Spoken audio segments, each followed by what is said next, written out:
Sean Callahan here with David Sanders, five-star offensive lineman here at the On3 Elite Series. David, you were at Nebraska earlier in the month of May. Haven't obviously had a chance to talk to you about the trip. How did that trip to Lincoln go for you? It was a very unique trip for me. Lincoln was a cool experience. Never been to Nebraska or anywhere like in the Midwest over there, so that was pretty cool for me. I was expecting, like a lot of cornfields, a lot of flat land, but it was very unique seeing the buildings and different things like that. So it was pretty cool. And then obviously on the football side of everything, Coach Rule is phenomenal, very down to earth head coach, and I just enjoyed my whole visit. Dylan was a big part of the reason why I went to visit. So I actually wasn't able to hang out with him when they were there because his sister graduated, but everybody did a phenomenal job.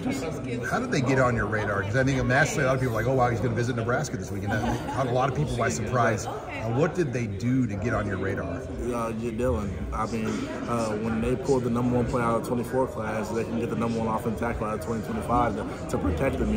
If you got a high caliber quarterback like that, you need someone that's going to be able to protect them. So I feel like he's done a great job. When he was committed at Georgia, that was one of the real reasons why I took that visit, because he did such a good job just building that relationship with me and letting me know, like, I need you to come block for me. And his tune never changed when he committed to Nebraska. It was like, bro, I'm just at a different school, still the same person. So I'm like, you know what? If he says all these great things about, the University of Nebraska, I think it's worth a visit. So, how many coaches came to your school to visit you from Nebraska in May?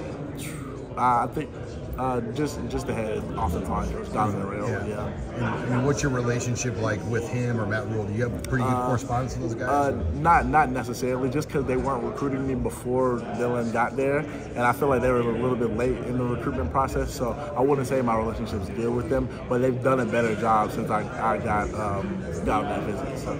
And you're going to have a very busy month of June. Yes, sir. Give us an idea. What's your visit schedule look like here now moving forward? So really after this event's over on Thursday, I head down to Clemson, South Carolina.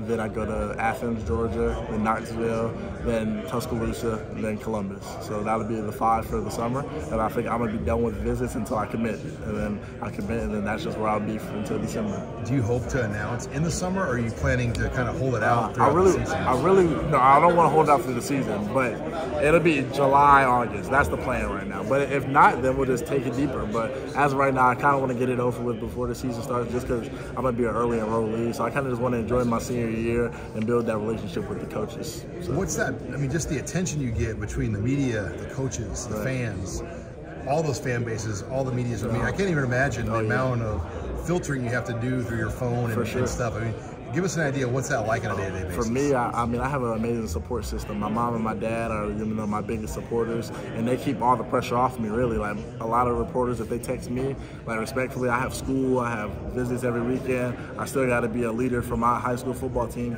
So in order for to get in contact with me, my mom just works, and she doesn't, really do much other than that. So I call her, like, my momager. Like, they text her, and then they get them on the phone with me. Like, that's easier than just texting me. Because people may think, like, oh, he's not responding, he doesn't want to talk. Like, it's just seriously, like, you're just so busy as a high school kid. Like, you just want to be a high schooler, but you're also this top-rated guy. It's hard to, fit it with everybody. So I feel like my mom and my dad have been my biggest supporters, and keeping everybody kind of like all the unnecessary things off of me, like all the unnecessary pressure about NIL, talking to people every day. Like, none of that has been on me. So I really just been able to enjoy my high school recruitment and enjoy being like a high school player. So it's been pretty cool. This event here in Nashville, for a guy like you, #2 overall in the On3 industry rankings, I mean, obviously your NIL is going to be really important as far as like the amount of attention you're going to get. How important is an event like this is to learn more about the future? I'm glad they're hosting something like this. I mean, especially for high school guys, NIL just became legal where I live at in North Carolina for, the North Carolina area. So it's pretty cool just to learn more about it, because obviously a lot of people still don't know